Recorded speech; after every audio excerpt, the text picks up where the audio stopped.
I think one thing many people have a hard time with is not only saying no, but hearing no and taking that in. And I'm curious, how do you navigate saying no to some of those more difficult relationships and to some of those bosses that don't love hearing no, or even in your personal lives with family, friends? How do you say no in some of those more difficult relationships?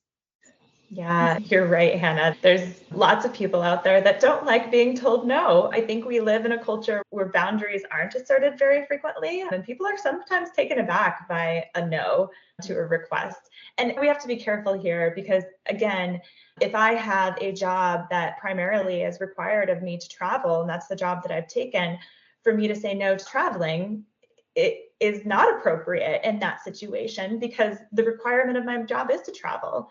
And so what would be appropriate for me would be not to take that job if it's not in line with my priorities, right? But in those situations where you're asked to do something that is not a part of your job description, maybe it's an additional ask, another project, a side job, something like that where you're saying no, or you have that difficult personality that you're working with in the workplace, there are ways that we can set boundaries in those situations too.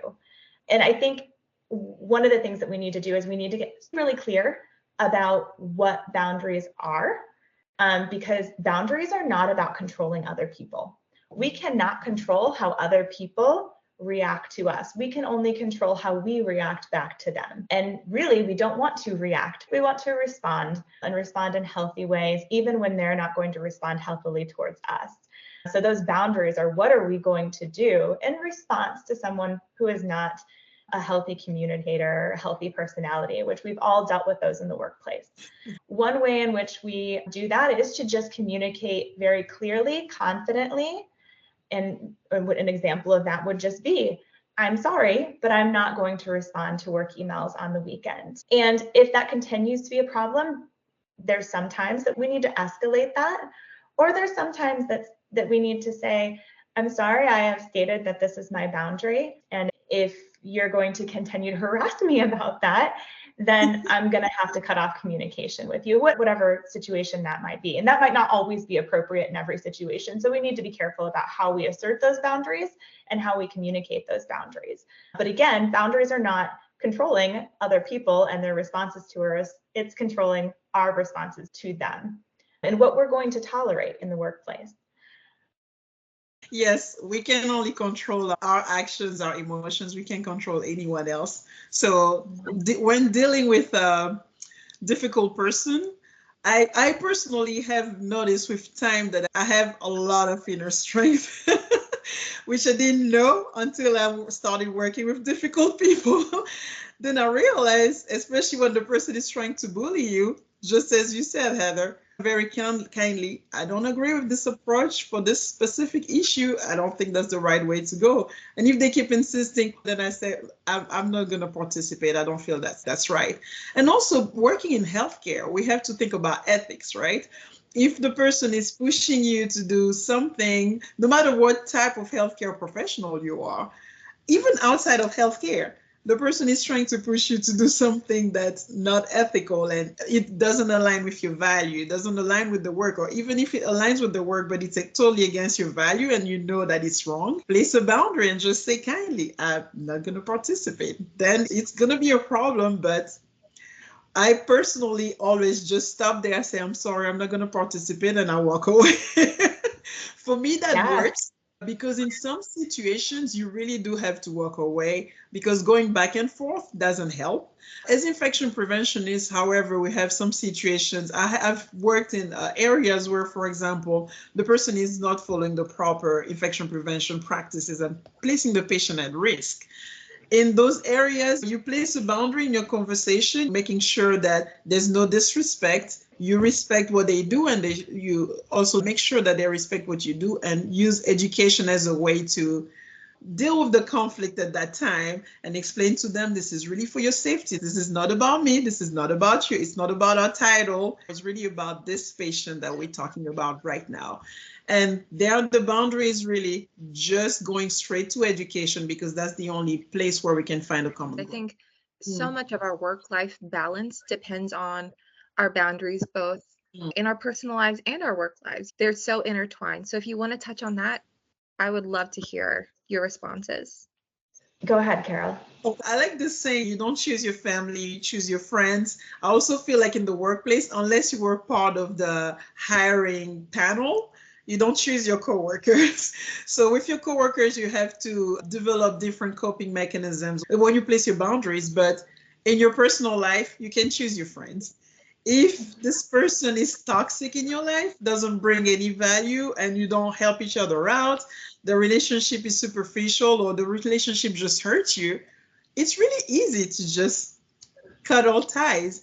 And there's always a way, even to stay very courteous with the person. You can stay kind to someone and not have a deep relationship with them. And that's also boundaries that you can place. If the person really likes you, they're not good for friendship, you can still have conversations like happy birthdays, Merry Christmas, but it doesn't mean that they have to be in your close circles. When you have problems, they don't need to be involved and know all your problems, because those are not the people you go to for advice anyways. So really knowing who not to have in your circle, in your personal life, is very crucial.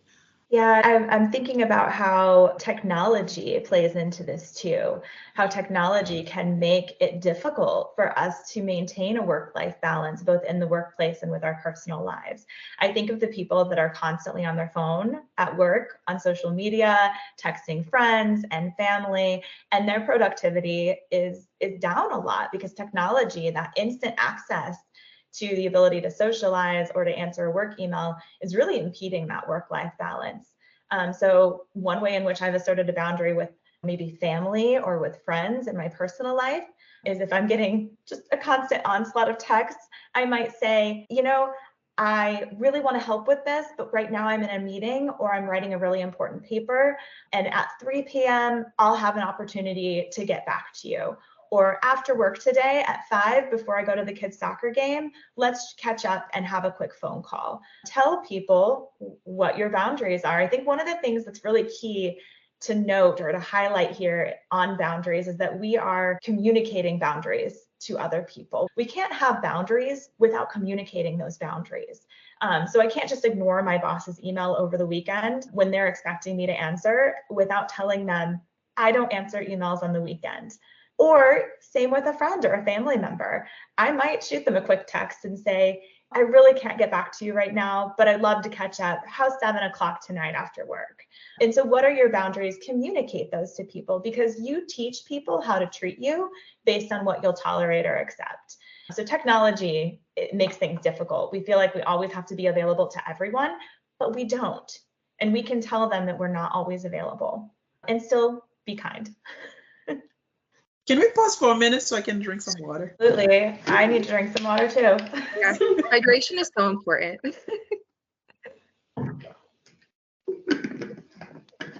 Yes, it is very important. Actually, this is such a good point. We have to take care of ourselves.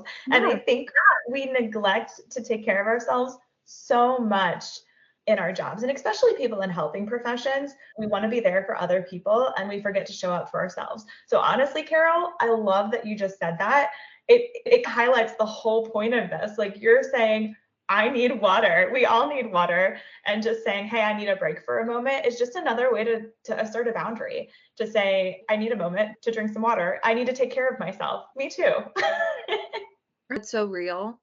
And I personally have so many teacher friends or nurse friends who talk about how they'll go 8-hour shifts without taking a sip of water because they're so focused on their jobs, and it shouldn't be like that. That really segues into a really good point that we need to make, and that part of having work-life balance and preventing burnout, really taking care of our well-being as working people, is making sure that we are taking care of ourselves before we take care of everyone else. And like I said, I think this is really a danger for helping professions. You mentioned teachers and nurses, and I know I have been this way so many times in my career, where I have been the one that has gone 8 hours, 12 hours without having a sip of water, constantly on my feet running around, especially when I was a bedside nurse. And it's not healthy. We have to prioritize our own health. And it's as simple as, how do we take care of our physical health, our mental health, our spiritual health? What are the things that we need to do to fill us up and to keep us healthy? because we really are our best and at our best when we are healthy, when we are taking care of ourselves. That is so true. And I just want to ask the last question in regards to just the relationships that you facilitate. Instead of the negative relationships, when you have some of those positive relationships you want to pour into, both in the professional and your personal realm, how do you nurture those relationships? Being there for each other is a really big thing for me. I've learned with time, and I'm not old, but I feel like I've still learned a lot, right? As you grow up, you learn more things. But I've noticed with time in my personal life, my friendship circle has shrunk a lot. People that I truly can depend on at 3 a.m. when things don't go well. I have that group of friends, and those are the ones that I really nurture because they become, as we like to call each other, with the females, we call each other sister friend because we got to the point where we become like sisters. And it's really being there for each other, being transparent and respecting each other's ways. And as we've been talking about boundaries, in real friendships, you really know what ticks the other person off and you respect that. And you don't try to step on their toes to just get on their nerves, unless, of course, you're joking. But if it's a real situation, some of my friends, for example, I remember in college, I was already doing the nursing thing, going hours without eating because I was studying. And my close friends already knew, oh, Carol is hungry. It's going to be bad because I would be so cranky. I wouldn't even know that I was cranky. And those were really good friends because they say, okay, Carol, I get you some orange juice. And then I realized they're taking care of me. I didn't even realize I haven't eaten all this time. I'm just studying because I want to pass this exam. And those friendships, you really keep them and you're there for each other. You try not to step on each other's toes because you don't want to lose that person. They become an integral part of your life. Yeah, I love that, Carol. And I think, again, communication is so key in any kind of a relationship. So when you have that beneficial relationship in your life, whether it is in the workplace or it is in your personal life, you have to clearly communicate with them. Clear communication helps us to avoid assumptions and false expectations. Assumptions and expectations get us in trouble all the time, especially if they're not clearly communicated. I think oftentimes relationships go south because we're not clearly communicating what our needs in that relationship is, whatever that relationship might be, what our expectations in that relationship are, and that tends to create conflict. So in the workplace, that might mean that we are clearly communicating to our colleagues what our expectations are and not leaving room for assumptions.